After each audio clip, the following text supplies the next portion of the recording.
ఒక జడ వేయాలంటే కనీసం 3 పాయలు కావాలి.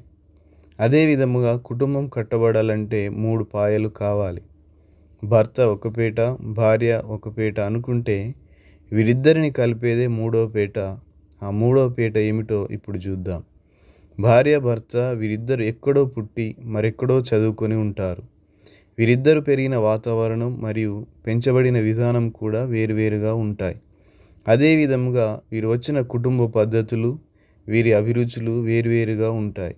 ఈ విధముగా వేరువేరు దృక్పథాలలో, వేష భాషలలో, చదువులలో, పెంపకాలలో ఉన్నటువంటి అమ్మాయి, అబ్బాయి కలిసి ఒక కుటుంబముగా ఉండడం అంత సులభము కాదు. 2 పీటలు కలిసి ఉండాలంటే మూడో పీట కావాలి. అదే విధముగా భర్త, భార్య కలిసి ఉండాలంటే మూడో పీట కావాలి. ఈ మూడో పీట వారిద్దరి మధ్య ఒక బంధాన్ని ఏర్పరుస్తుంది. అదే కుటుంబ బంధం. ఈ కుటుంబ బంధానికి ఆధారం ప్రేమ. భర్త, భార్య కలిసిమెలిసి కుటుంబాన్ని కట్టుకోవాలంటే, వీరి బంధం విడిపోకుండా గట్టిగా కలిసి ఉండాలంటే కావలసిన ఆ మూడో పీటే ప్రేమ. ఓ 2 జింకలు అరణ్యంలో మేత మేసిన తర్వాత వాటికి దాహం వేసింది. అరణ్యంలో నీళ్ళ కోసం వెతుకుతూ తిరిగితే ఆఖరికి వాటికి ఒక చిన్న గుంట కనిపించింది. పరుగున వెళ్ళి చూసేసరికి ఆ గుంటలో కొద్దిగా మాత్రమే నీళ్లు ఉన్నాయి.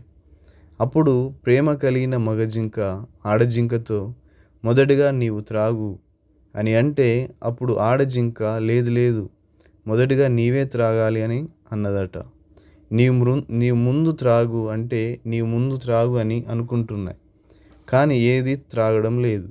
అప్పుడు మగజింక సరే మనమిద్దరం కలిసి ఒకేసారి త్రాగుదాం అని చెప్పి 2 కూడా ఆ చిన్న గుంటలో ఉన్న నీళ్లు త్రాగడానికి మూతులు పెట్టాయి.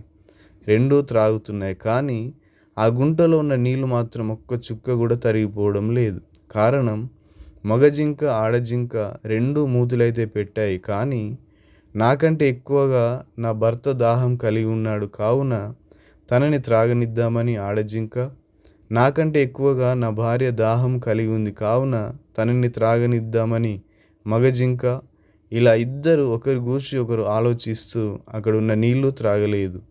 ఎంత గొప్ప ప్రేమ! ప్రియ దేవుని బిడ్డలారా, ఈ భూమి మీద మనం ఎంతకాలం బ్రతుకుతామో మనకు తెలియదు. కావున మనం చూపించగలిగిన ప్రేమ ఏదన్నా ఉందంటే అది కేవలం ఈ భూమి మీద మాత్రమే చూపించగలం. మనం మాట్లాడగలిగిన మంచి మాట ఏదన్నా ఉందంటే ఈ భూమి మీద మాత్రమే మాట్లాడగలం.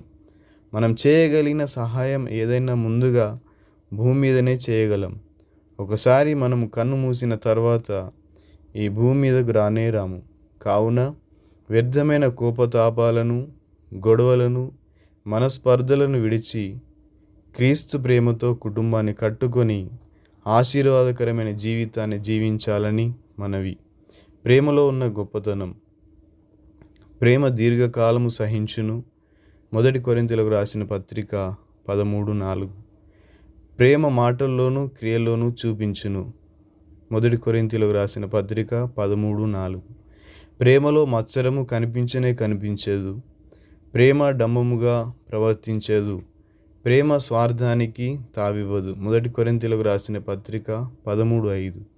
ప్రేమ ఉప్పొంగదు, ఎగిరిపడదు. ప్రేమ అమర్యాదగా మాట్లాడదు, ప్రవర్తించదు. ప్రేమ తొందరపడి నోరు జారదు, కోపపడదు. ప్రేమ అపకారాన్ని మనసులో దాచుకొనదు. ప్రేమ అన్నిటినీ సహిస్తుంది, భరిస్తుంది. 1 కొరింథీయులకు రాసిన పత్రిక 13:7. ప్రేమ నిరీక్షిస్తుంది, ఎదురు చూస్తుంది.